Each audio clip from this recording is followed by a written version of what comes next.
Mísia, desceram a Troas. A minha tradução diz Troas, a sua pode dizer Troade. E Paulo teve de noite uma visão, em que se apresentou um varão da Macedônia, e lhe rogou, dizendo: passa a Macedônia e ajuda-nos. E logo depois desta visão, procuramos partir para a Macedônia, concluindo que o Senhor nos chamava para anunciarmos o Evangelho. Navegando de Troade, fomos correndo para o caminho direito para Samotrácia, no dia seguinte para Neápolis. Versículo de número 14. E uma certa mulher chamada Lídia, vendedora de púrpura da cidade de Tiatira, servia a Deus, nos ouvia, e o Senhor lhe abriu o coração para que estivesse atenta ao que Paulo dizia. E depois que foi batizada, ela e a sua casa nos rogou, dizendo: se haveis julgado que eu seja fiel ao Senhor, entrai em minha casa e ficai ali, e nos constrangeu a isso. Versículo de número 17. E seguindo a Paulo e a nós, clamava dizendo: estes homens que nos anunciam o caminho da salvação são servos do Deus Altíssimo. E isto fez ela por muitos dias. Mas Paulo, perturbado, voltou-se e disse ao Espírito: em nome de Jesus Cristo, te mando que saias dela. E na mesma hora saiu. Versículo de número 22. E a multidão se levantou unida contra eles, e os magistrados, rasgando-lhes os vestidos, mandaram açoitá-los com varas. Versículo de número 25. E perto da meia-noite, Paulo e Silas oravam e cantavam hinos a Deus, e os outros presos os escutavam. E de repente sobreveio um tão grande terremoto que os alicerces do cárcere se moveram, e logo se abriram todas as portas e foram soltas as prisões de todos. E você diz amém. Queridos, não deixando de ser muito importante, trago a saudação do meu pastor também, pastor Isauro Elias Nantal, da Debrais Praça da Alegria. Servimos a Deus ali como evangelista na nossa congregação, reconhecido pelo nosso pastor e reconhecido pelo nosso ministério do Madureira, e graças a Deus por isso. Vocês recebem a saudação do meu pastor? Quando nós olhamos para este texto, nós concluímos algumas questões e alguns apontamentos são importantes para entendermos o que Deus nos traz nesta noite, nos presenteando através da sua palavra. Quando meditamos na caminhada cristã, nós temos por base o que Jesus nos ensinou. É claro que hoje em dia nós encontramos muitas denominações, muitas religiões, muitos segmentos religiosos que nem se denominam como religiões, mas se denominam como ações de espiritualidade, encontros, retiros, ou algum segmento de religiosidade que não se denomina como religião. Mas, olhando para nós cristãos protestantes, pentecostais, que acreditamos na morte, na vida, na morte, ressurreição e retorno de Cristo, nós, olhando para esta caminhada cristã, nós entendemos que a caminhada cristã não é nada fácil. Olhando para isto, nós tomamos por base a vida de Jó. Quando nós conhecemos a história de Jó e lemos o seu livro, nós vemos que a vida de Jó era uma vida pautada nas regras e voltada para Deus. Ou seja, Jó tinha uma vida voltada para Deus, uma vida cristã pautada na obediência e no temor ao Senhor. Mas, como é conhecido de todos nós, a vida cristã não é muito fácil. E isto, o livro de Jó vem nos provar com muita evidência e com muita propriedade. Quando nós olhamos para nós, os cristãos, parece que na nossa vida, parece que as coisas são mais difíceis. Parece que para o cristão é muito mais difícil comprar uma casa do que alguém que não é cristão. Parece que para o cristão é muito mais difícil comprar um carro. Parece que para o cristão é muito mais difícil conquistar um casamento e fazer o casamento. É difícil já conquistar uma Rebeca ou um Isaac. E quando se conquista a melhor Rebeca ou o melhor Isaac, é difícil fazer o casamento. Porque para o casamento tem que, hoje em dia está mais recluso, mas na nossa época, na minha época, é uma alegria compartilhar com os irmãos, nós queremos fazer um casamento para 500 convidados. Isso mesmo, encher o bucho do povo de Coca-Cola e coxinha e para o povo da glória a Deus. Mas era uma alegria. Só que para nós, cristãos, parece que tudo é mais difícil. Casar é mais difícil, faculdade é mais difícil, comprar o terreno é difícil. Aí quando você conquista o terreno, aí você tem que construir a casa. Para construir a casa, você tem que comprar os materiais. E comprar os materiais já é difícil. Quando você compra os materiais, as sapatas, para fazer o fundamento, aí você tem que comprar os tijolos e o cimento para levantar a parte de cima. Só que aí é difícil, porque você ainda está pagando o terreno e a sapata. Quando você compra os tijolos de cima, você está devendo o terreno, a sapata e os tijolos. E agora você tem que comprar a laje para tapar. Aí você compra a laje, fica devendo tudo isso, e daqui a pouco a casa está pronta, mas tem que comprar janelas, tem que comprar encanamento, tem que comprar fios de eletricidade, e é tudo mais difícil. Quando você conclui a casa, aí você tem que colocar azulejo, piso, lâmpada, só que você está sem um centavo no bolso, porque você está devendo o terreno, a sapata, o tijolo, o cimento, a pedra, a areia, o pedreiro enchendo o saco, e a prefeitura que já cortou e a luz, a água, porque você não tem dinheiro para pagar. É tudo mais difícil. Quando nós olhamos para a nossa vida cristã, é uma coisa difícil. Nós vamos para ser atendidos em um atendimento médico. Parece que o atendimento médico para nós, que somos cristãos, parece que é mais demorado, parece que o diabo incorpora nos médios do atendimento e quer que a gente morra sufocado com gripe, covid, com dengue, com tanta coisa. Quando nós vamos em uma agência bancária, parece que o diabo incorpora nos bancários e a fila não anda, parece que é tudo mais difícil. Parece que quando a gente vai no mercado, o mercado está vazio, mas quando a gente entra, o diabo vem com o inferno e enche o mercado para a gente demorar para comprar as coisas. Ontem as coisas estavam baratas, agora e você vai no mercado, vai na feira, e muitas das vezes, eu não sei se os senhores fazem isso, mas eu, quando criança, ou adolescente, achava muito esquisito o pai fazer isso, mas hoje eu faço. Eu vou no fim da feira, porque o fim da feira, o preço é mais barato, mas as coisas já estão surradas, já estão pegadas, já estão amassadas. Meu Deus, como a vida do cristão é tão difícil.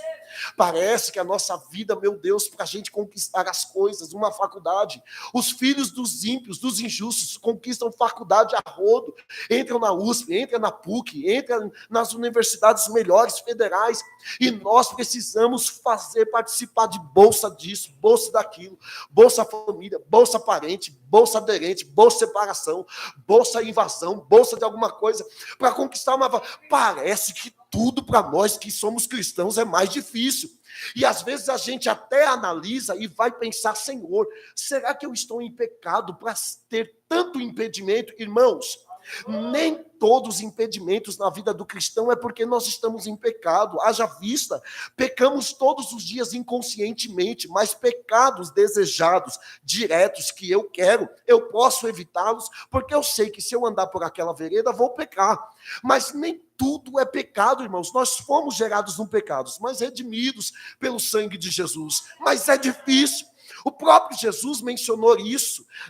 Tenho-vos dito isso para que em mim tenhais paz, mas no mundo tereis aflições, mas tende bom ânimo. Eu venci o mundo. Então, irmãos, este evangelho que criaram, o evangelho que prostituído foi gerado, porque o evangelho de Cristo permanece puro, permanece intacto, permanece santificado. Criaram um evangelho, algumas religiões, algumas denominações, que o crente não pode sofrer, que o crente não passa luta, que o crente não passa prova, que o crente não pode ser mandado embora, que o carro do crente não fura pneu, não acaba a gasolina, não acaba o óleo, que a casa do crente não acaba o gás, que não corta a luz, que a gente não vai ficar velho, que a gente não vai ficando... Não, você vai ficando velho, você tem que ficar renovado, não pode perder cabelo, o dente não pode cair, não pode ficar flácido, não pode... O crente criar um evangelho fantasioso, utópico, dizendo que o crente não pode sofrer, e isto é uma heresia, mas o evangelho de Cristo continua o mesmo. Foi o próprio Jesus que disse que nós teríamos aflições, foi o próprio Jesus que disse que nós sofreríamos perseguições, foi o próprio próprio Jesus que disse que nós choraríamos, que nós seríamos caluniados, que nós seríamos vituperados, que nós seríamos perseguidos, que nos apedrejariam, que nos entregariam à morte. Mas a recomendação e a receita de Jesus é: quando vocês virem que eles estão caluniando vocês, quando vocês virem que eles estão perseguindo vocês, quando vocês virem que eles estão apontando o dedo em riste, acusando vocês, não fique triste, não abandone a igreja, não saia da minha presença. Antes, Jesus recomenda no capítulo de número 5, né, do livro de Mateus, antes, alegrai-vos, porque da mesma forma que perseguiram os profetas atrás, perseguirão vocês também. E outra recomendação de Jesus: se perseguiram a mim, que sou o mestre de vocês, vocês não são maior do que o mestre. Eles vão perseguir vocês também. Mas alegrai-vos, porque a vossa redenção se aproxima. Quando nós olhamos e analisamos a caminhada cristã, olhe para mim, a beleza não ajudou, não melhorou, mas Jesus está aqui na minha frente. Olhe para cá. Quando nós olhamos para a vida cristã, nós observamos que a vida de Jó é uma incógnita, é uma pergunta sem fim, mas o próprio livro de Jó nos traz a resposta. E o livro de Jó se encaixa, se coaduna certinho com este texto que o Espírito Santo me determinou para ministrar nesta noite. Por quê? Porque Jó está na presença de Deus. Jó, eu gosto muito do versículo do capítulo de número 1 do livro de Jó, quando Deus chama Satanás para bater um papo. Repare, não é o diabo que inicia o diálogo com Deus, é Deus que inicia o diálogo com Satanás. A Bíblia diz que os filhos de Deus estavam reunidos, oferecendo um culto para Deus, oferecendo, eu disse o quê? Um culto para Deus. Diz o texto no capítulo de número 1 de Jó, que no meio dos filhos de Deus, o diabo se infiltra no meio do culto. E ainda tem gente que diz: não, aqui o diabo não entra, irmão. O diabo entra, dá glória, fala línguas estranhas, toma a ceia e você dá a paz do Senhor na mão dele e às vezes você não sabe. O diabo entrou no meio do culto, enquanto os filhos de Deus estavam adorando a Deus. Ele entra na presença de Deus. E é Deus que chama ele para bater um papo. Pega o diabo pelo chifre, que ele não tem, mas pega ele pelas orelhas e pergunta para ele: tem visto meu servo Jó? É Deus que inicia o diálogo. Tem visto meu servo Jó? E Deus não permite que Satanás responda. Deus faz a pergunta e Deus mesmo dá a resposta. Tem visto meu servo Jó? Homem temente, fiel, correto, que se desvia do mal. Ou seja, Jó nem espera o mal chegar, ele já desvia. Jó não espera aquela batalha provocante chegar, ele já desvia. Jó não espera a mulher sensual alheia se aproximar, ele já desvia. Jó não espera o Ricardão da academia te cantar, ela já desvia. Ele já desvia do mal para não se aproximar dele. Olhe para mim. Mas Jó está correto na presença do Senhor. Jó até oferece sacrifícios pelos seus filhos, porque Jó disse: vai que os meus filhos não lembraram, pecaram contra Deus, e não lembraram de arrepender-se, e não lembraram de oferecer sacrifícios a Deus, e Deus vai puni-los. Então eu vou oferecer sacrifícios a Deus em nome deles, para que eles sejam perdoados. Olha como este homem de Deus era correto. Mas aí vem uma avalanche, porque Deus dá testemunho de Jó para Satanás, e Satanás vai dizer também: o Senhor compra a adoração de Jó. Jó só é crente porque ele tem bens.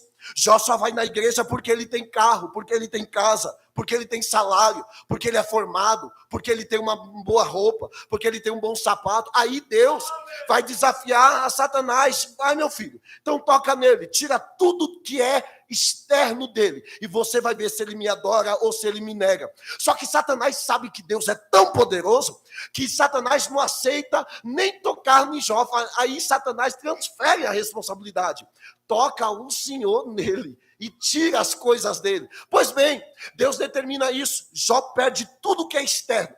Quando Jó perde tudo que é externo, diz o texto que Jó se prostra, coloca cinza na cabeça, se veste de pano de saco, perdeu seus 10 filhos de uma só vez, todos os seus camelos, todos os seus jumentos, todos os seus bois, todas as suas vacas, toda a sua plantação, sua casa, seus filhos. Só que quando a crise quando o problema, quando a luta, quando a enfermidade, quando o cativeiro, quando a assolação, quando a solidão, quando a tribulação, quando a aflição, quando a morte chegou na casa de Jó, ele não reclamou, ele não foi para as redes sociais chorar no muro da lamentação das redes sociais, ele não foi lamentar para a vizinha fofoqueira do bairro, não, ele se prostra, levanta a sua mão e diz: bendito seja o Senhor, Deus deu e Deus tirou. Aí Satanás volta na hora do culto. Satanás entra novamente e diz para Deus: viste, Deus diz para ele: viste meu servo Jó? Ele não me serve porque ele é comprado, ele me serve porque ele me ama, ele me serve porque ele me adora, ele me serve porque ele reconhece que eu sou Deus. Aí Satanás vai argumentar, porque o diabo é cheio de argumento. Satanás não desiste de te atacar. Ele começa com uma coisinha, mas depois ele coloca uma coisona na sua frente. Ele começa com uma feinha, mas depois ele coloca uma bonitona na sua frente. Ele começa com um feinho, um desdentado careca, mas depois ele coloca um Ricardão na sua frente, bombado. Então você tem que ter inteligência espiritual para entender o que é o diabo e o que não é. Aí Deus vai dizer para ele: vai, toca na sua saúde, toca na sua alma. Irmãos, entenda, Jó estava correto na presença de Deus. Só que agora, olhe para mim aqui, irmãos, olhe para cá, olhe na ponta do meu nariz aqui. Só que Jó estava correto, estava temente. Só que agora está dando tudo errado na vida de Jó. Tudo ele está perdendo. Agora ele perde a saúde, perde a vitalidade, e agora o que vai lhe restar é a mulher, que ele perde a confiança da mulher, por ela dizer para ele: amaldiçoa o teu Deus e morre. Só que esta mulher permanece do lado de Jó, porque a Bíblia não diz que quando ele foi restaurado, ele casou com outra, ele continuou com a mesma. Ela se desesperou porque ela é uma mãe, ela está enterrando 10 filhos de uma vez, foi um velório para 10 filhos de uma vez, foi um cortejo fúnebre para 10 filhos de uma vez. Tem pessoas aqui que pode até ter perdido 1, 2, 3 filhos, só que eles perderam 10. Então eu sou muito crítico quando alguém chama a mulher de Jó de atribulada, endemoniada, de falsa, de crente falsa, e quer atribuir a algumas pessoas. Não, irmãos, era uma mãe enterrando 10 filhos de uma vez. Ela estava desesperada, ela estava desassolada, e Jó não soube desde o início e até o final, não soube que foi uma luta de Deus com o diabo. Então o livro de Jó nos traz que a vida cristã não são só de altos e baixos. A vida cristã também é de perdas. O texto que eu fiz menção aqui, e esse embarque no tema das senhoras e dos senhores, que é quando Jó diz: ainda há esperança para a árvore que for cortada. Jó está debatendo com Deus. E Jó está dizendo: eu estou aqui no chão, leproso, eu estou doente, perdi tudo, perdi os filhos, mas até uma árvore que, se for cortada, ao cheiro das árvores, ela vai brotar, e eu ainda continuo desse jeito. A árvore tem mais capacidade do que eu, e eu que sou seu filho, estou aqui desse jeito. São questionamentos que vêm na vida cristã, porque nós estamos na igreja, na terça, na quinta, no domingo, somos obreiros, cooperadores, diáconos, estamos em comunhão, nosso pastor sabe que nós estamos em comunhão, não estamos em pecado, não estamos roubando, não estamos fornicando, não estamos adulterando, não estamos prostituindo, não estamos roubando, somos fiéis, vamos na reunião na sede, somos dizimistas, somos ofertantes, a gente canta no grupo da mocidade, a gente canta no grupo das irmãs, a gente canta no grupo das crianças, nossos filhos são educados na igreja, nós cooperamos, fazemos visita, fazemos evangelismo, e agora vai dar tudo errado. É isso que está acontecendo nesta embarcação de Paulo. Paulo está em uma embarcação missionária, e quem escreve esse texto é Lucas. Lucas, até o versículo de número 6, Lucas não está na embarcação, mas Lucas recebe todo esse relatório dos irmãos e do próprio apóstolo Paulo. Diz o texto que nós lemos, que Paulo coloca no seu coração para confirmar as igrejas que ele tinha fundado e que ele estava fundando através da obra missionária. As igrejas estavam sendo confirmadas pelo poder do Espírito Santo. As igrejas estavam crescendo. Timóteo estava na embarcação. Marcos estava na embarcação. Lucas vai entrar na embarcação. Só que olha que coisa linda a peculiaridade do texto. O texto que nós lemos: quantos amam a palavra de Deus? Repita após mim: eu amo a palavra de Deus. Quantos amam a Bíblia? Repita após mim: eu amo a Bíblia. Então veja o que a Bíblia e a palavra de Deus vai nos dizer, pastor Gilmar. Diz o texto que nós lemos: e passando pela Frígia e pela província da Galácia, 2 cidades, foram impedidos pelo Espírito Santo de anunciar a palavra de Deus. Primeiro ponto, chama a atenção das senhoras e dos senhores. Quem impediu a embarcação de ir para a Frígia e para a Galácia? O Espírito Santo. Quem impediu da embarcação ir para a Frígia e para a Galácia? O Espírito Santo. Quem impediu da embarcação ir para a Frígia e para a Galácia? Foi quem, igreja? Está dizendo que foi o diabo que impediu? Está dizendo que foi capeta que impediu? Está dizendo que foi obra de macumbaria que impediu? Está dizendo que foi o tranca-rua que impediu? Exu Caveira impediu? Preto Velho impediu? Maria Padilha impediu? Maria Mulambo impediu? Tranca-rua impediu? Zé Pilindre impediu? O que o texto está dizendo? Que o Espírito Santo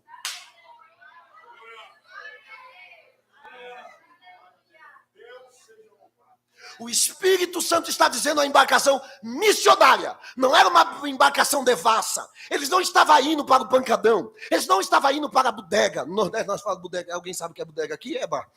Eles não estavam indo para a bodega. Eles não estavam indo para o fluxo. Eles não estavam indo para o samba. Eles não estavam indo para a biqueira. Eles não estavam indo para a zona de meretício. Eles estavam indo para fazer a obra do Senhor. Só que o Espírito Santo te azizi impede. Vocês não vão. Então pare, permita-me a primeira lição, meus queridos obreiros, pare com esta ousadia de querer glorificar a Satanás em tudo. Tem crente pentecostal que ele é meio habitolá, ele é meio, como diz lá em Salvador, ele é meio bocozó, bocoió, eu não sei o que passa na cabeça desses cristãos, desses pentecostais não. Tudo é o diabo, conhece crente assim? Tudo é o diabo, acaba a luz, foi o diabo que entrou na rede elétrica, o pneu furou, foi o diabo que meteu o dente, o gás acabou, foi o diabo que chupou o gás. O salto quebrou, foi a pombagira que arrancou o salto com inveja. Foi preto velho, foi nega velha, foi macumba, foi galinha preta, galinha rosa, foi vela preta, foi alguma coisa. Pare de dar glória para Satanás, porque o livro de Jó prova que Satanás é um cachorro vira-lata na coleira de Jeová. Ele só...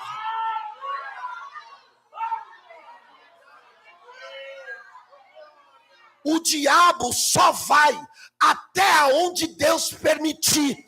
O diabo pode até ter poder, mas todo poder foi dado.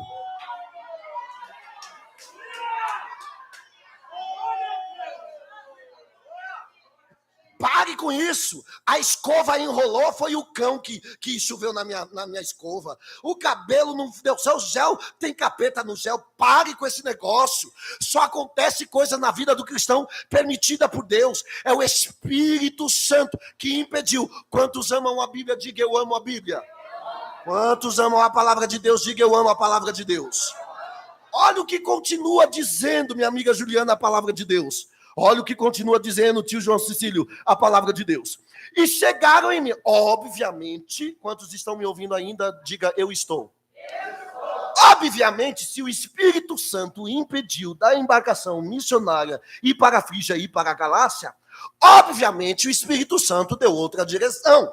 Quando o Espírito Santo dá outra direção, olha o que está acontecendo na vida dos cristãos que estão certinhos, corretos na presença de Deus. Quando eles chegaram, irmã Maria Nilza, na Mísia, Paulo intentou ir para Betínia, mas o Espírito de Jesus não lhe permitiu. Foi o capeta que não permitiu? Foi o diabo que não permitiu? Foi tranca-rua que não permitiu?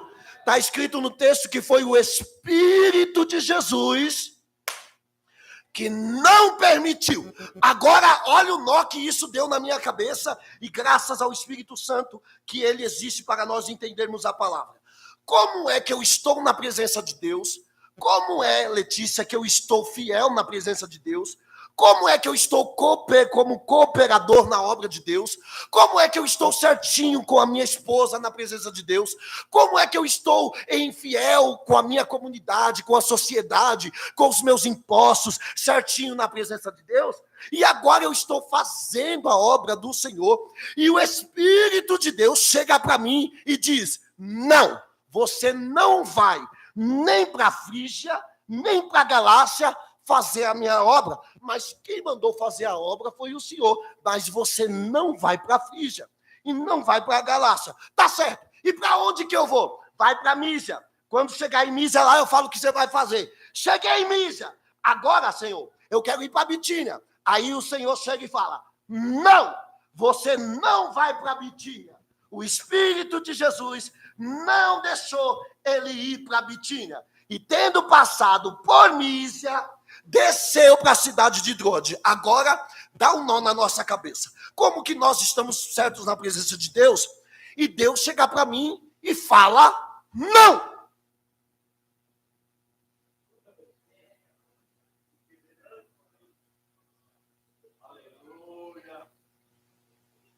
Não!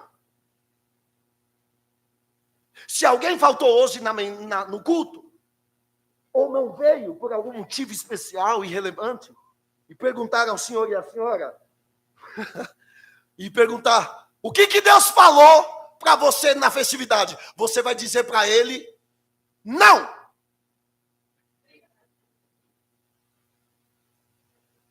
Aí vai dar um nó na cabeça dele e dela, e vai dizer: ignorante. Aí você continua: não. Mas eu só te perguntei o que Deus falou. Aí você vai falar para ele: não. Ignorante. Aí você continua: não. E ele: não de Deus ou não ignorante? E você continua: não.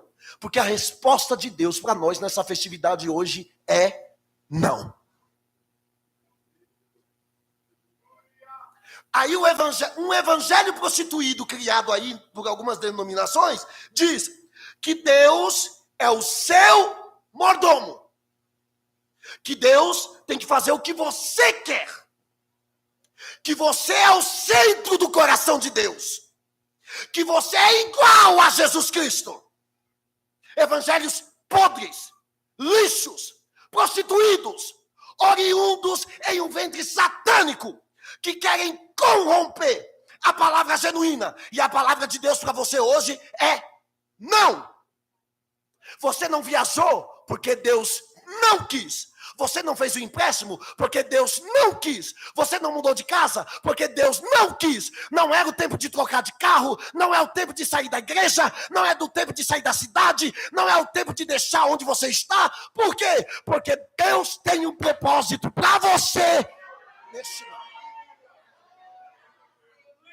Olhe para umas 3 pessoas e diga: quer vitória? Então receba o não primeiro. Não vitória. Não, diga aí para ele: não vitória.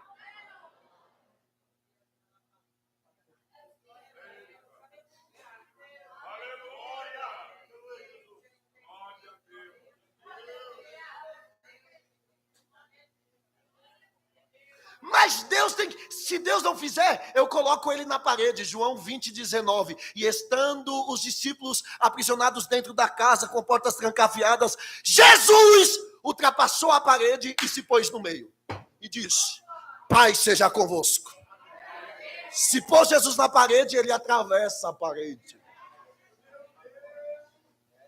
Aí Paulo recebe essa palavra, e a palavra para ele é: não, você não vai. Olhe para mim, por favor. Eu ouvi vocês cantar, agora me ouça falar. Ele está recebendo esta palavra e, obviamente, ele tem uma postura. Qual é a postura? Se Deus está falando para eu não ir para onde eu quero ir, então eu preciso de uma resposta. Para onde eu devo ir? Qual é o caminho que Deus quer que eu faça? O que é que Deus quer de mim? Porque eu sou os irmãos aqui sabem muito bem, eu sou um assíduo estudante da palavra. Eu amo estudar a palavra, eu amo estudar os textos bíblicos, eu amo estudar a palavra e amo e continuo estudando e vou continuar estudando. Então, assim, eu me tornei um protestante crítico de alguns louvores que a gente canta por aí afora. E já desci o cacete lá na minha igreja também falando disso. Por quê? Porque alguns louvores que estão sendo criados são louvores entronizando o homem. Esses dias eu estava ouvindo um louvor, e o louvor só dizia assim, para mim. Não, o louvor dizendo Deus para a pessoa. Você é especial, você é vencedor. O louvor que é para lá, vindo para cá. Você vai vencer, você vai ficar por cima. Esses louvor lixo, sabe? Você vai vencer, você é maior, você é super-homem. Você vai estar por cima, e o seu inimigo vai estar por baixo. E você vai pisar na cabeça dele. E você vai tomar o mel. E você vai dar a ferroada da abelha para ele. E você vai dar veneno para ele. E você vai dar, a roda vai girar. E você vai ficar por cima. Isso não é evangelho!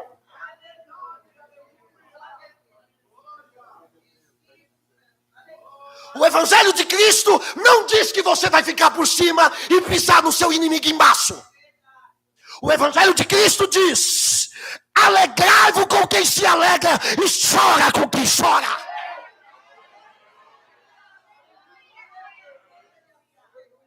Esse negócio, quem estava na prova, quando você estava na prova e não te ajudou, quando você dá benção, vai se arrepender? Vai não! Jesus diz, monta uma mesa, faz um culto de ação de graça e chama ele para cultuar com você.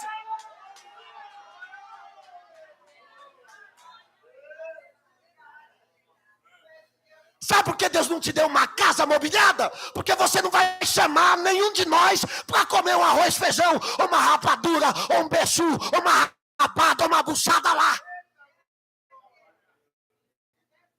Não tem nenhum nordestino aqui para dar glória a Deus pela buchada, né? Ou um baiano, vamos ver onde estão os baianos. Comer um vatapá, um caruru, um acarajé. Vamos ver os paulistinhas da gema, uma picanha, uma Coca-Cola, um contrafilé. É por isso que Deus não te deu a casa ainda. Porque você é egoísta. Se no teu barraquinho simples você já é nojento, já é enjoado, imagine se Deus te dá uma casa com móvel embutido. Eu lembro de uma congregação aqui do Belém, que nós éramos, e eu criança, e nós íamos na casa de uns determinados irmãos, e nós chegava lá, e a gente sempre morava aqui no morro, barro, terra. Ai, irmãos, eu estou com uma vontade de sair correndo na rua dando glória. E a gente chegava lá, no tempo do Flor de Maio, que era tudo barro, terra, que a gente amassou muito barro ali, mas não era na congregação do Flor de Maio não, você está livre. Aí, na outra congregação, aí a gente chegava lá, e eu e meu irmão pequenininho, meu pai, minha mãe e os irmãos, aí a irmã fazia assim, sapato tá com terra, né? Faz favor de tirar. E como eu sempre fui doido por Jesus, eu já entrava assim.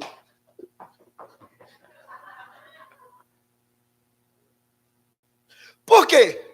Porque não era uma questão de falta de educação, mas era uma falta de simplicidade e de humildade de quem recebia os servos de Deus. Porque quem recebe, Jesus disse, quem recebe estes pequeninos tem galardão guardado lá em cima. Sabe por que Deus ainda não te deu o carro do ano? Ou o carro do ano? Porque se Deus te der, você não dá carona para nós.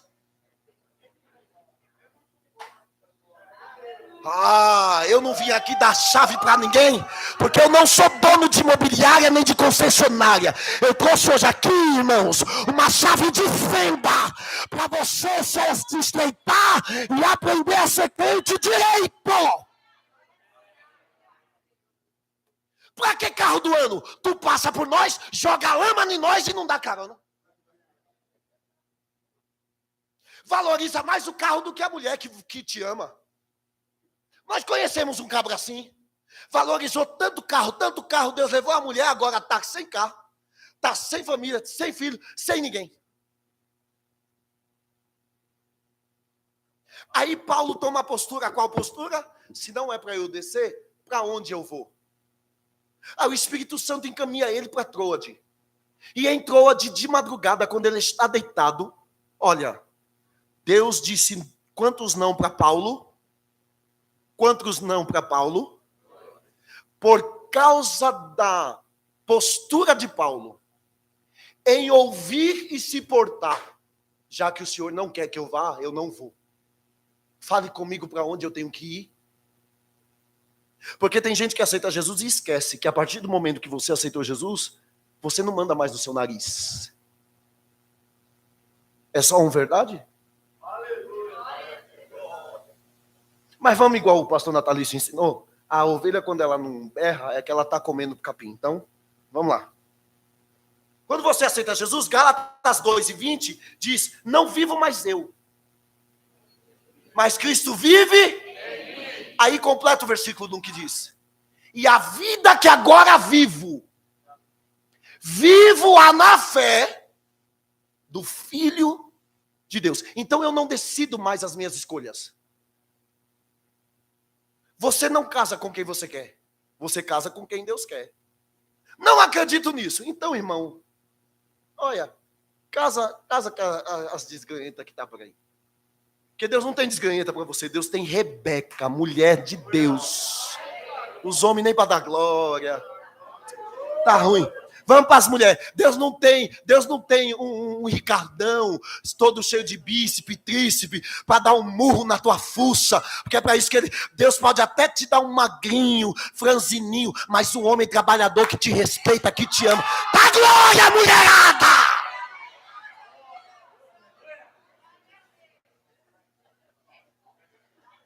Pra que um Ricardão bonitão, todo trincado, barriga tanquinho? Esse tanquinho vai encher de roupa, vai ficar lotado. Depois ele te abandona e te arrebentar. A gente conhece uma história do Jardim Tremembé disso. A tia Zizi tá ali de prova. O homem mais bonito do Jardim Tremembé, 2 metros de altura. Todas as jovens se apaixonaram. A irmã Sueli vai em casa com esse homem.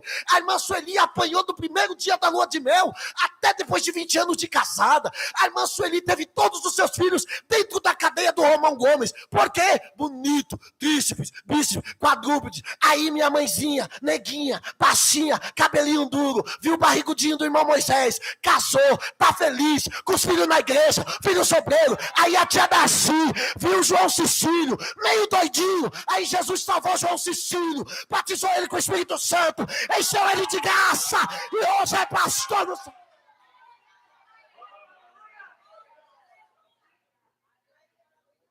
Diga para quem está do seu lado, aceita o feinho ou a feinha, que Jesus vai deixar ele bonitinho ou a bonitinha. Eu estou sentindo uma labareda de fogo no meu pé.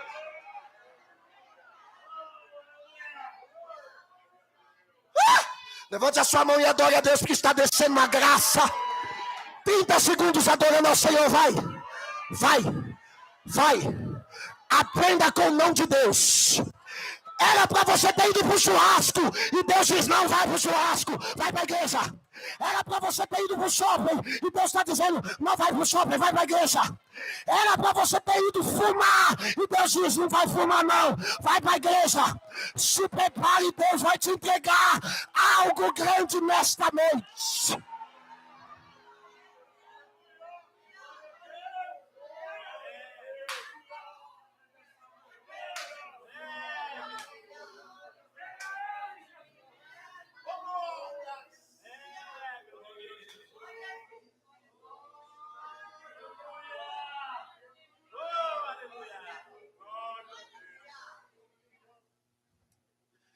Quando eu recebo o não de Deus, olhe para mim. Quando eu recebo o não de Deus, eu preciso encontrar nele resposta para o não, ou porque se Deus me falou não, Nice, eu vou querer saber o porquê o não, mas às vezes ele não responde. Ele vai me responder o caminho que eu devo seguir, porque Deus não quer que eu vá. Aí qual é o caminho que Deus disse para Paulo? Através de uma... Vocês estão comigo, irmãos? Vocês leram o texto comigo? Quando ele dorme, Paulo tem uma visão. Tudo por causa de uma visão. Deus queria que ele chegasse em Trode, dormisse. Olha o que Deus quer que você faça. Como diz lá em Salvador, desde Sebocó. Deite e durma, porque Deus quer te dar uma visão.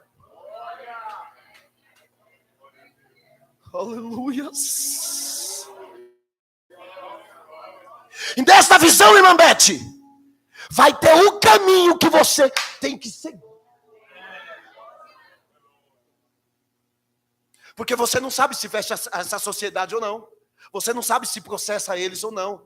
Você não sabe se muda de cidade ou não. Você não sabe qual é a faculdade que você faz ou não. Você está perdido. E Deus quer te orientar. Eu tenho a melhor resposta para você, diz o Senhor.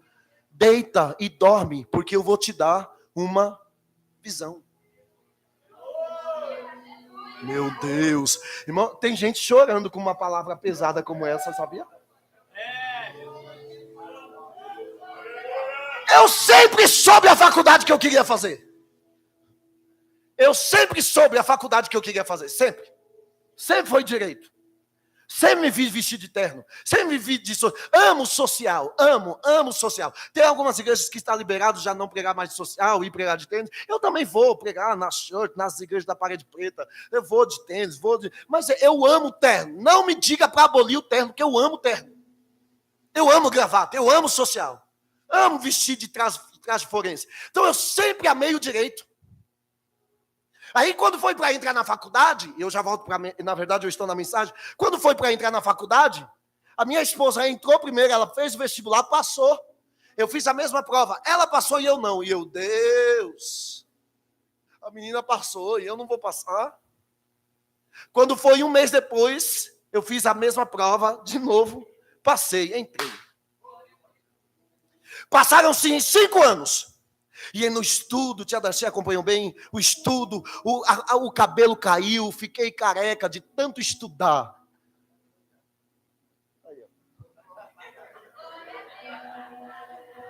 Olha lá, que bonitão ali, ó.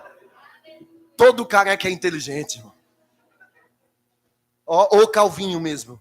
Não fiquei careca, né? Calvo. Caiu meu cabelo. Aí estudei. Aí chegou o tempo da prova da OAB. Era o 9º semestre. Eu estava no 9º semestre. Aí eu, Senhor, passei mal. Teve um dia que eu preguei na Vila Airosa.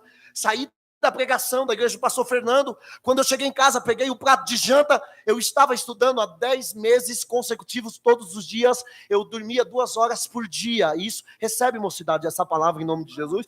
E até para os velhinhos também que querem estudar, recebe essa palavra. Eu cheguei em casa, peguei 10 meses estudando consecutivo, dormia 2 horas por dia. Eu levantava às 6 horas da manhã para chegar às 7 horas no curso, estudar até meio-dia. Entrava 1 hora na Avenida Paulista, saía às 6 horas, ia direto para a faculdade, 7 horas, saía da faculdade 11 horas da noite, chegava em casa, esperava a dona da pensão dormir para eu estudar até as 4 da manhã, deitava, dormia, quando não dormia em cima dos livros, em cima do computador, e isso aconteceu muito, aí dormia 2 horas, levantava durante 10 meses.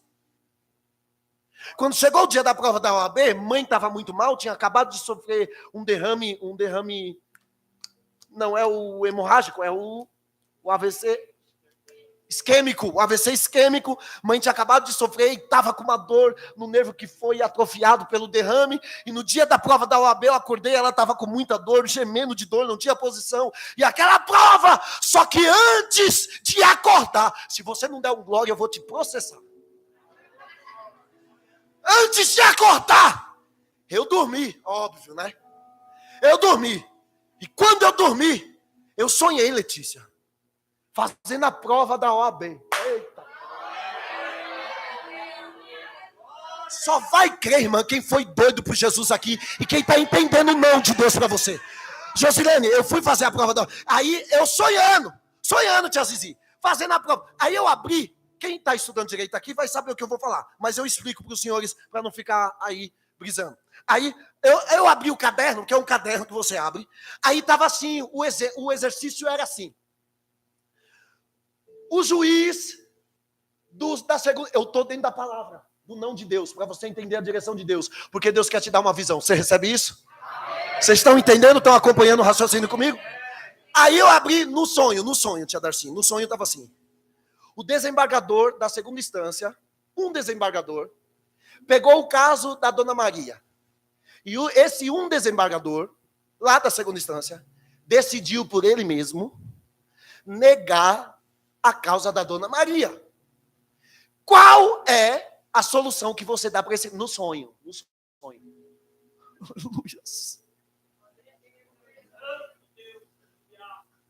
no sonho.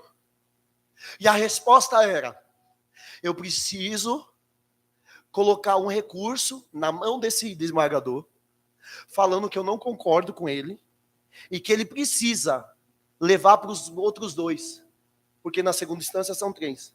Só que quando um decide por ele, ele tem, quando eu peço, não concordei com a sua decisão, você tem que levar para os outros 2. No sonho. Saí de casa, a mãe com dor, uma dor terrível. Quando eu acordei, eu falei para minha esposa: eu sonhei com a prova da OAB. Ela sonhou. Eu falei: eu falo para o grupo de estudantes ou não? Aí ela falou: e se você errar? E se for sonho de barriga cheia? Eu falei: eu vou apanhar, né? Então vou ficar quieto. Fica quieto com a visão que Deus te dá.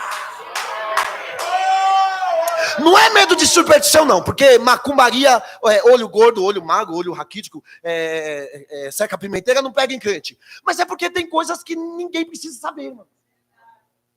Aí eu falei para minha esposa: só você e Deus, isso mesmo. Aí eu falei, ela falou: não conte não. Aí eu, meu Deus.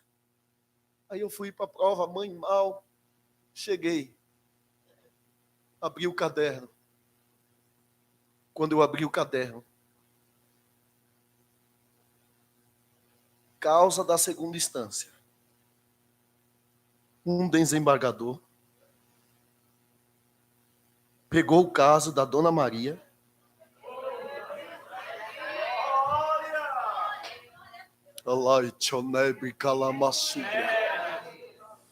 e ele disse: não dou a causa para Dona Maria. O que é que você, como advogado, tem que fazer? E qual é a resposta, igreja? Pega e leva para os dois da causa da Dona Maria. Deus me mostrou a prova da OAB, eu fiz, eu passei, Deus me deu vitória, Deus vai te dar uma vitória. Levante a sua mão. Levante a mão para receber, para receber, para receber. Tá descendo, tá descendo, tá descendo. Tá descendo uma providência de Deus para você. Tá descendo uma chave que vai abrir a porta que nem abriu. Tá descendo, meu Deus. Tem uma criança de mão erguida e você não ergue. Ergue a mão, abre a boca e diga: eu recebo, eu recebo, eu recebo.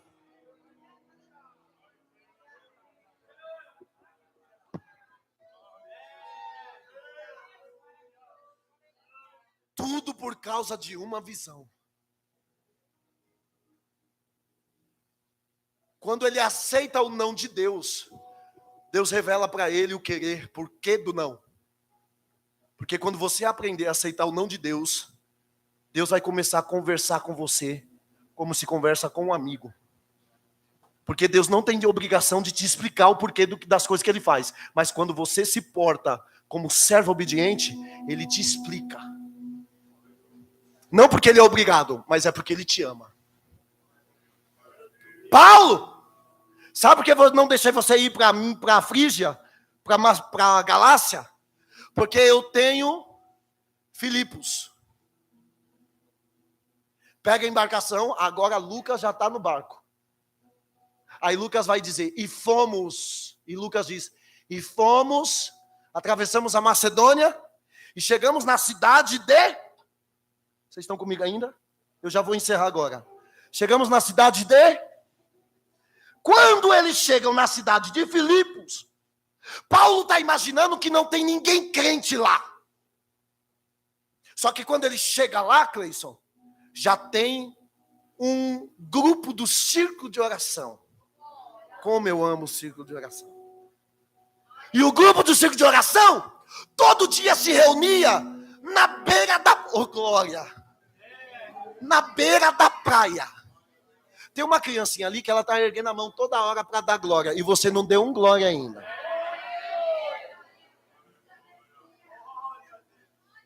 Elas todo dia se reuniam na beira do rio. Na beira do... Porque Deus não se limita a 4 paredes. Aí Paulo chega e começa a pregar para essas irmãs. Com essas irmãs. E ali no meio tinha uma mulher com muito dinheiro chamada Lídia, que já temia ao Senhor. Mas ouvindo a palavra de Deus de Paulo, da boca de Paulo, Deus vai colocar no coração dela. Tá vendo esses servos que chegaram aqui? Se você entender o que eu vou falar agora, você diga: eu recebo, eu tomo posse, eu creio. Tá vendo esses irmãos que você tá vendo pregar, Lídia? Pega eles, leva para sua casa, sustenta eles, dá comida para eles, dá vestimenta a eles, sustenta a minha obra. Os irmãos do São João, levante a mão dos seus irmãos, só a igreja do São João. Pegue na mão do seu irmão, do seu companheiro, da sua companheira. Diga para ele: vai chegar reforço em Jardim São João. A igreja de Jardim São João está precisando de alguma coisa que eu não sei. Mas Deus está me dizendo na minha boca: está precisando de alguma coisa. E Deus está dizendo: eu já estou mandando reforço para cá. Recebe. Recebe. Recebe. Recebe, Jardim São João. Recebe, Jardim São João.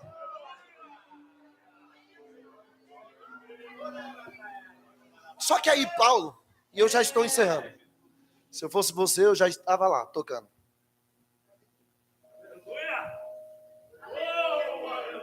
É reforço que Deus está mandando. Que hoje de manhã eu falava: cadê a tua linha? Eu parei de bater no povo porque o povo estava me processando. Agora, me processa agora. Paulo está pregando. E desde o começo da pregação, tem uma mulher, e diz o texto, que tem uma mulher, Cleison, cheia de espíritos imundos, espírito maligno, espírito da Pitonisa, da deusa Piton, dizendo algumas palavras que, se fossem os pregadores, Jairus, dessa minha geração, e por que, quiçá, eu também não me encantaria. Paulo pregando e dizendo, irmão Givanildo: estes homens são verdadeiros homens de Deus. Quantos estão me ouvindo? Diga amém. Quantos estão prestando atenção na palavra de Deus? Diga: eu estou. E ela dizia: estes homens são verdadeiros homens de Deus. Mais baixinho, Samuca. Agora você se empolgou. Mais baixinho. Estes homens são verdadeiros homens de Deus. E eles estão indo. Alguém vai virar a câmera para cá? Ou eu vou ter que quebrar o pescoço? Aí, estes homens são verdadeiros homens de Deus. E eles estão pregando. E alguém está dizendo: esses homens são verdadeiros homens de Deus. Esses homens. E a mulher endemoniada, Tamir, está dizendo: esses homens são verdadeiros homens de Deus. Esses homens são verdadeiros homens de Deus. Esses homens são verdadeiros homens de Deus. Aqui diz o texto, pastor João Cecílio, que Paulo está perturbado com essa alegação. Por quê? Porque os elogios, a alegria é nossa, mas a glória sempre vai ser de Deus. Só que aí me permita uma pergunta, e é uma pergunta, não é pegadinha de pregador, até porque eu não gosto dessa graça, mas é uma pergunta simples. Essa mulher estava falando desses homens, o que ela estava falando era verdade ou mentira? Porque eles eram homens, correto? Todos concordam com isso? Eles não eram homens de Deus? Mas de quem estava falando? Era o diabo? Sim, o diabo, era o espírito maligno, tá certo? Quem estava falando no Jardim São João? Eram os demônios. Então, através da boca da moça. Então, eles estavam usando a boca de uma moça, tia Darcy, que vivia uma vida de mentira, mas que estava falando uma... Porque nem sempre quem fala a verdade vive a verdade que se fala. E nem sempre quem fala a verdade vive a verdade que se fala, não tem uma vida correta dentro da verdade. Prefere viver na mentira, mesmo que verdade se fala. Eita glória! Não adianta viver uma vida de mentira com a boca cheia de verdade, porque uma boca cheia de verdade não significa que seu coração verdadeiro é. A verdade não começa nas palavras que falamos, a verdade começa no coração que se quebranta. E o coração que se quebranta reverbera a verdade dentro de si. E a verdade não se mostra muito em palavras, se mostra mais em conduta. Porque falar até papagaio fala, mas a sua conduta prova mais quem você é do que o que você fala.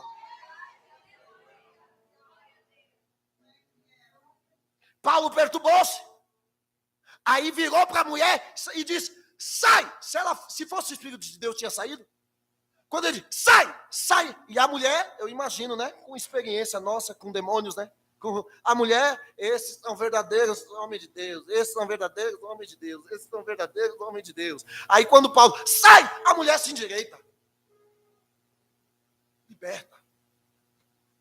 Sai dali e vai para casa. Os magistrados ficam incomodados. Tudo por causa de uma... Olha que coisa grande está acontecendo quando Paulo aceita o não de Deus. Você consegue pregar comigo, encerrar essa mensagem comigo, dizendo para quem está do seu lado: se você aceitar o não de Deus, uma coisa grande vai acontecer na sua vida. Você crê nisso? Olha o que está acontecendo com Paulo. Aí ela fica assim. Aí os magistrados, quem ganhava? Porque um bando de macho ganhava dinheiro nas custas da coitada. Eles ganhavam as custas das suas visões, em cima dela, um bando de salafrário ganhava as custas dela. Só que quando Jesus entra, oh glória, o ganho deles acaba. Você crê, irmão? Porque tem gente que ganha as custas da desgraça alheia. Eu explico. Quem ganha dinheiro é o nóia ou é o traficante? Porque quem compra do traficante? O viciado.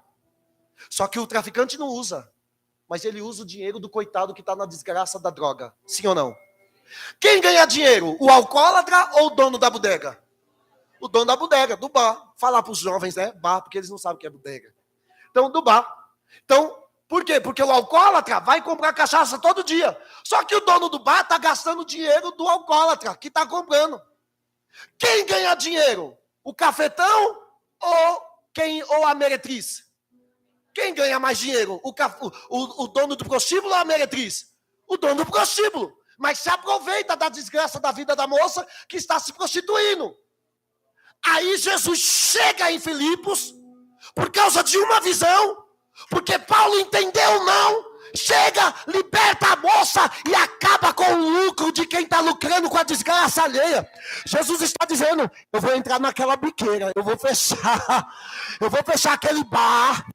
Aquele bar vai virar uma igreja, você crê? Aquela boca de fumo não vai ser mais boca de fumo, vai ser boca do Evangelho de Cristo que vai entrar lá. Aí sabe o que eles pegam? Eles pegam Paulo e Silas, batem neles, chicoteiam eles, carne à mostra, sangrando, tudo por causa de uma. E porque ele aceitou o não de Deus. Pegam eles e jogam na masmorra. Tudo por causa de uma. E porque ele aceitou o não de... Quando jogam eles lá, aí diz o texto que, havendo dado muitas ações, jogaram na prisão e mandaram o carcereiro que guardasse com segurança. Parece uma redundância, né? Como guardar com segurança dentro de uma cadeia? Já não está na cadeia? Por que guardar com segurança? Porque você na mão de Deus, irmão, você é um perigo dentro de uma cadeia. Na mão de Deus. São jogados lá. Tudo por causa de uma. Eles sofreram danos. Tudo por causa de uma. Por causa de uma postura. Está entendendo por que você está sofrendo danos? Porque você decidiu acompanhar o que Deus está te falando e não o que pessoas estão te aconselhando. Tudo por causa de uma visão. Aí, jogam eles lá dentro. Eu preciso de outro microfone. Que eu vou usar essa doida aqui. Essa doida é só Jesus na vida dela. Eles estão na prisão. Não sei o que vocês vão fazer com a câmera aí, mas não sei. Estão na prisão. Pastor, posso sentar aqui? O senhor me permite? Estão na prisão. Paulo e Silas. Vem cá, Juliana. Quem vai ser Paulo? Quem vai ser Silas? Não, você é... Você é mais famoso, você é Paulo. Só Jesus, só porque eu sou pretinho. Qualquer um é Paulo, qualquer um é Silas. Estão na prisão, tudo por causa de uma. Eles estão sangrando, tudo por causa de uma. Eles estão com dores, tudo por causa de uma. Mas a prisão não é limites para uma adoração verdadeira. Que coisa linda. Aí diz o texto que perto da meia-noite, Paulo e Silas cantavam e oravam hinos a Deus. A Bíblia não registra qual é o hino, qual é a oração que eles fizeram, mas nós, com uma mente simplória, simples, humana, a gente pode supor. Então vamos supor, perto da meia-noite, eles estão aqui, ó, todos, e eles estavam presos no tronco, mãos ligadas, não tinha um microfone como esse, não tinha a roupa que tu tinha, não tinha a indumentária que tu tinha, não tinha essa parada, não tinha nada, era escuridão, carnes rasgadas, sangue, dor. Mas eles decidiram, tudo por uma visão. Esta cadeia tem um propósito, Lene. Este cativeiro tem um propósito. Me ajude a encerrar esta palavra. Olhe para quem está do seu lado e diga: este cativeiro que você está passando, tem um propósito. Você crê nisso? Diga amém para ele, diga aleluia, diga glória a Deus. Foi Deus que mandou a gente aqui. E por causa da endemoniada, que agora já está liberta, é por isso que nós estamos aqui. Tudo por causa de uma visão. Está doendo, essas feridas, está. Mas vamos fazer o seguinte, meu filho. Vamos adorar a Deus. Se morrermos aqui, viver para mim é lucro. E morrer com Cristo é ganho. Então eu imagino que Paulo, se fosse hoje, qual hino que tu cantaria? Eu tenho o meu. Qual hino que tu cantaria? Segura, que o guitarrista ali. Vamos, meu filho. Nós cantaria assim. Nós cantaria. Vamos, minha filha. Porque até dentro da cadeia ferida a gente sorri, mano. Ela tá, Silas aqui tá sorrindo. Ó, seria mais ou menos assim, no começo. Deus não rejeita Feche os seus olhos. A oração é alimento. Feche os seus olhos. Nunca vi um justo sem resposta ou ficar no sofrimento.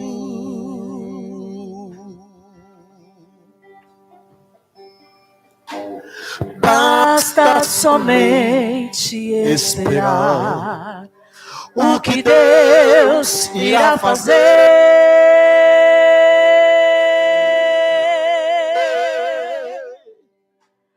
Quando Ele estende as suas mãos, é hora de vencer. Então o que a gente faz, Silas? Então louve. Simplesmente louve. Mesmo chorando? Tá chorando, louve. Precisando, louve. Se tá sofrendo, louve. Não importa, louve. Seu louvor invade o céu. Deus vai na frente, abrindo o caminho, quebrando as correntes, tirando os espinhos, ordenar os anjos para contigo lutar. Ele abre as portas para ninguém mais fechar. Ele trabalha para o que nele confia, caminha contigo de noite ou de dia. Erga suas mãos, sua bênção. Comece a cantar com muito louvor, com muito louvor, com muito louvor, com muito louvor, com muito louvor. fazendo. Olha o que Deus está fazendo. Olha o que Deus... Vem aqui, Juliana. Nós já vamos encerrar. Olha o que Deus está fazendo. Escute. Tudo por causa de uma visão, por causa de uma postura. Amém ou não amém? Você entendeu que tudo que você está sofrendo é por causa de um propósito de Deus na sua vida. E você tem que aceitar isso. Porque enquanto você não aceitar, o não vira sim. Então, eles estão tudo por causa de uma visão. Agora, escute. Eles estão dentro de uma prisão, e eu encerro agora. Eles estão dentro de prisão, presos, amarrados, estão feridos, estão com dor, mas estão adorando a Deus em meio às dores. Aí, a Bíblia diz o seguinte, para que adorar? Para qual objetivo? Eles sabiam que eles seriam libertos? Não, eles estavam adorando porque eles tinham a essência de adorador, independentemente da circunstância, do lugar, ou da vitória que viria, ou não. Só que é impossível, segundo esse texto, alguém que está na postura de aceitação da vontade de Deus, se colocar no centro da vontade de Deus, e Deus não responder com misericórdia. Olha o que diz. Quantos amam a Bíblia? Diga, eu amo a Bíblia. Olha o que a Bíblia diz. Pastor Gilmar, a Bíblia diz que a terra é o escabelo. O que significa escabelo? Medida dos pés do Senhor. Então, aqui eu não sei se vocês conseguem ver. O guitarrista, vai meu filho, vai, faz o ritmo aí. Com muito louvor, vai. Com muito louvor. Ali ele não está fazendo, mas o Cleison está aqui, O Cleison está fazendo aqui com o pé, O músico fica aqui, Pá, pá, pá, pá, pá, pá, pá, pá, pá. Então, tem um crente cantando na terra e tem um Deus ouvindo no céu. É impossível o senhor ou a senhora ouvir uma música e não... Por que vocês estão parando, meu filho? Com muito... Só vocês. Aí alguém está cantando na terra, no meio das dores, no meio da aflição, no meio da prova, no meio do câncer, no meio da AIDS, no meio do tumor, no meio da diabetes, no meio da hipertensão, no meio das dores crônicas, do hipertireoidismo, da tireoide, de uma enxaqueca, e ele e ela está aqui, louvando, cantando. O filho está na droga, mas ela está aqui. O casamento está em crise, mas eles estão aqui. A empresa está para fechar, mas eles estão aqui. Enquanto eles estão cantando, alguém está acompanhando o ritmo da música, pá. Quando Deus está ouvindo, eu imagino o pezinho de Deus batendo, pá, pá. Vai, já disse o João, bate o pé aí, vai, bate o pé, isso. Deus vai acompanhando o ritmo da música. Deus vai acompanhando o ritmo da música. Deus vai acompanhando o ritmo da música.